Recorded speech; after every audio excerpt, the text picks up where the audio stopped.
OMG, friend, let's talk about something we all know too well: clutter.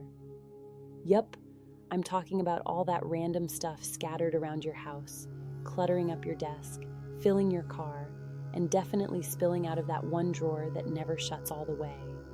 We've all got a spot like that. But here's the thing. Did you know that studies say people with lots of clutter tend to deal with higher levels of anxiety, depression, social isolation, and even ADHD-like symptoms? I mean, it makes sense, right? When you're surrounded by chaos, it feels like your brain is living in a constant state of what even is happening. But here's where I get a little annoyed with these studies. They jump to the conclusion that clutter causes all these issues. Like if you just clean everything up, boom, suddenly you'll be living your best life, happier, more focused, and ready to conquer the world. And yes, decluttering can definitely help lift your mood. But let's be real, that's not the whole story. Clutter isn't the root cause of your problems. It's more like a travel buddy tagging along with them.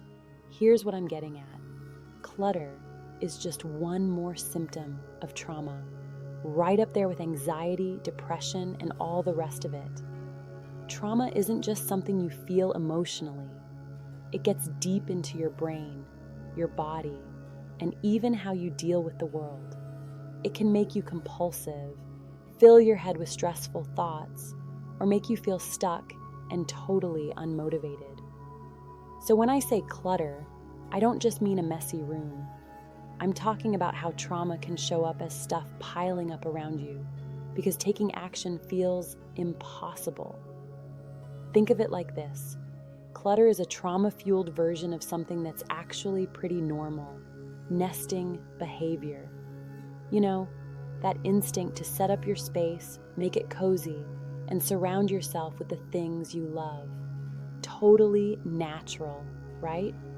But throw trauma into the mix, and suddenly, you're not just making a comfy home, you're drowning in stuff, overwhelmed by piles of things that were supposed to make you feel safe, but now just feel suffocating.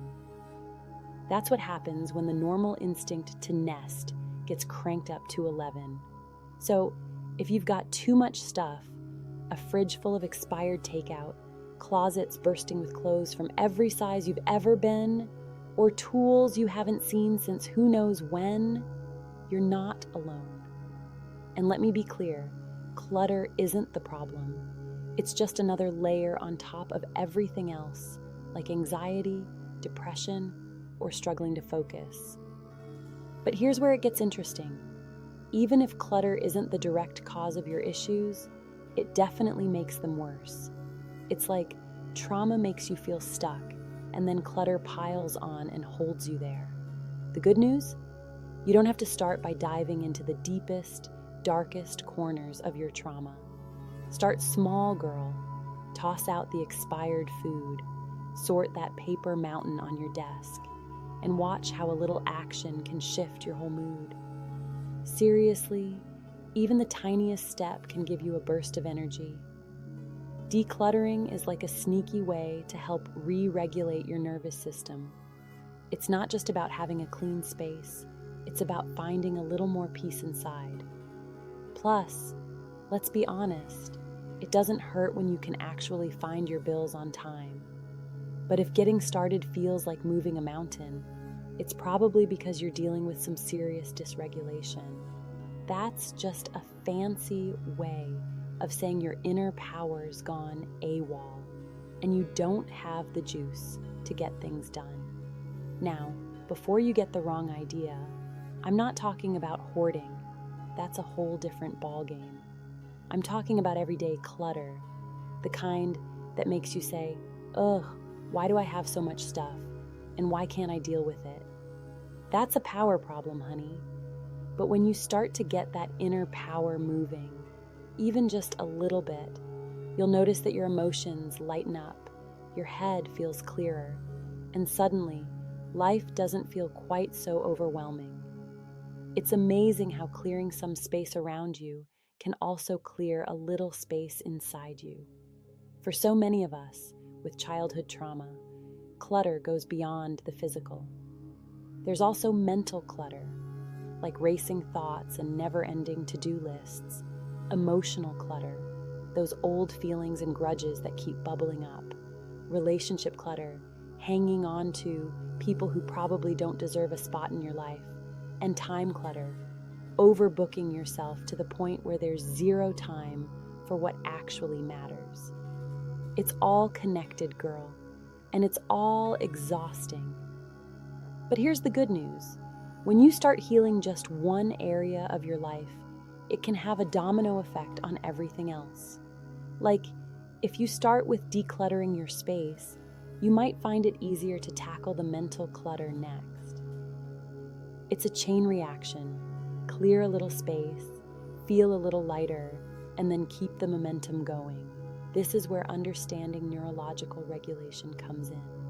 Trauma messes with your brain's natural rhythms, making it hard to focus, prioritize, or get stuff done. But don't worry, you can absolutely learn to re-regulate your nervous system and calm the chaos. It'll help you start clearing out the clutter, whether that's the stuff on your floor, the thoughts in your head, or the emotional baggage weighing you down. Just imagine how amazing it would feel to have some space in your life, to have some order. Doesn't that sound like a breath of fresh air? When you start recognizing your own patterns of dysregulation and learn how to soothe them, the clutter starts to settle down. And girl, the peace and possibility that comes with that, it's pure magic. Let's start with physical clutter.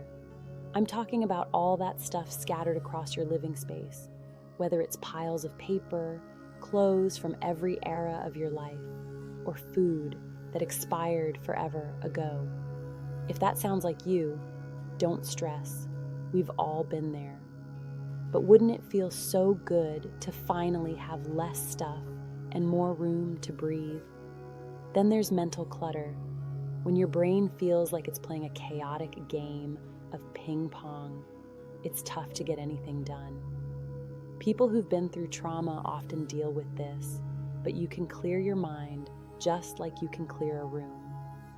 Write down what's bugging you, make a to-do list, or set some reminders so you're not carrying everything around in your head.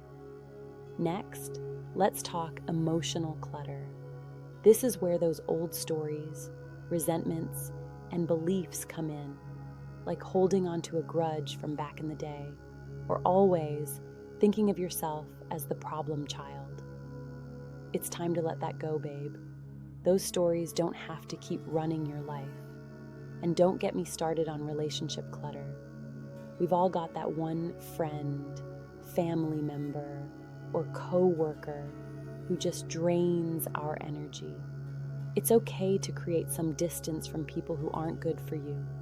Trust me, when it comes to relationships, quality over quantity is the way to go. Finally, there's time clutter. If your calendar looks like a game of Tetris and you're constantly rushing from one thing to the next, it's time to declutter your schedule. Give yourself permission to create some downtime. You deserve to just be. This isn't about forcing you into a minimalist lifestyle. It's about creating room, physically, mentally, and emotionally, so you can live lighter, freer, and more open to new possibilities. When you clear out some clutter,